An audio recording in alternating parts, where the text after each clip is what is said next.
In today's society, it often feels like the art of meaningful conversation and progress has withered away. What was once an open space for dialogue has become an arena for noise, distraction, and deflection. A significant portion of the population seems more focused on clinging to whatever narrative aligns with their comfort and worldview, rather than confronting the difficult truths about their environment.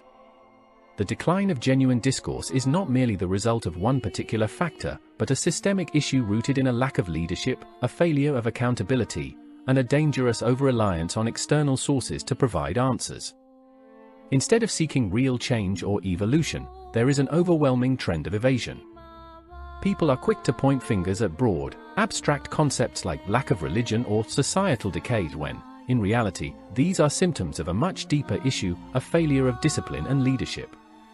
In a world where the individual is king and personal gratification is prioritized above all else, there is little room for collective responsibility. People are unwilling to address the uncomfortable complexities that come with navigating the human experience in favor of a false sense of security. The idea of introspection or self-discipline has become anathema to a generation focused on seeking immediate answers and external validation. This perpetuation of comfort over challenge creates a vacuum where growth, critical thought, and meaningful evolution cannot thrive. With no incentive to change, people turn inward, consuming whatever reinforces their biases and distractions, all the while distancing themselves from the very problems that threaten to unravel the fabric of society. There is a pervasive sense of stagnation, where the need to evolve or adapt is overshadowed by the pursuit of personal comfort and the avoidance of conflict. Humanity has, in many ways, become arrogant and complacent, leeching off the systems that provide them comfort while contributing little to their growth or survival. The pursuit of personal gratification often shifts from individual growth to the desire to maintain control over the narrative. Rather than challenging existing systems, too many people choose to manipulate, twist, or selectively interpret reality in a way that allows them to hold on to their sense of security.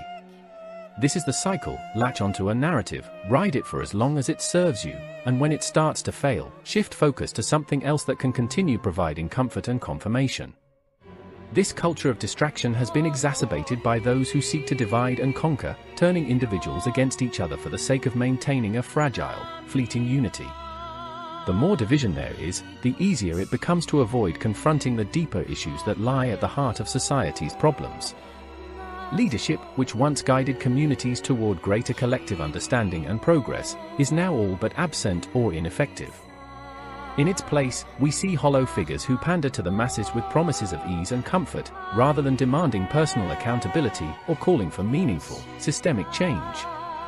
This creates an environment where people feel entitled to have all the answers handed to them, expecting solutions to be spoon-fed rather than working through the complexities and struggles that life demands. Without the catalyst for true evolution, be it through strong leadership, collective action, or critical thought, the human spirit has turned inward, focusing more on how to preserve the comfortable illusions of today rather than building the foundations for tomorrow. As a result, society is left in a state of decay, perpetuating its own self-destruction by valuing comfort over clarity and distraction over reflection. The questions that truly matter, about survival, growth, and our place in an ever-changing world, are ignored, buried beneath the noise of trivial pursuits and shallow narratives.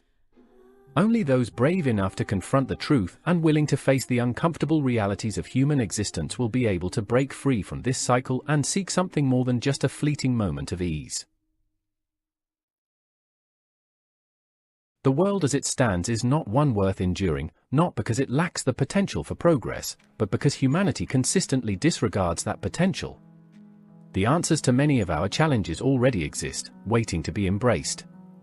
Yet humans, in their arrogance and complacency, choose to ignore them, crafting their own consequences while lamenting their arrival.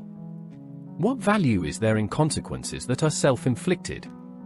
What meaning lies in self-reflection when it's little more than an endless cycle of rationalizing life as a trivial game?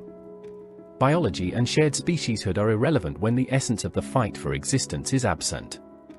Life born into environments of privilege and insulation, devoid of discipline or a will to thrive, becomes hollow, mere echoes of survival, detached from reality. Protecting such life serves no purpose beyond perpetuating the emotional constructs born from times of excess. These constructs, rooted in humanity's need to avoid discomfort, reflect a species drunk on indulgence and blind to its fragility. The commodification of existence, where reality itself is treated as a product to be consumed, reshaped, and ignored, stands as the pinnacle of humanity's hubris. Growth is no longer pursued, confrontation with reality is evaded at all costs, even when the tools to face it are abundant. This avoidance, this deliberate blindness, marks a species unworthy of its privileges. Humanity's downfall is not a tragedy, it is a well-deserved reckoning, the natural outcome of a species that has chosen complacency over evolution, indulgence over survival, and denial over truth.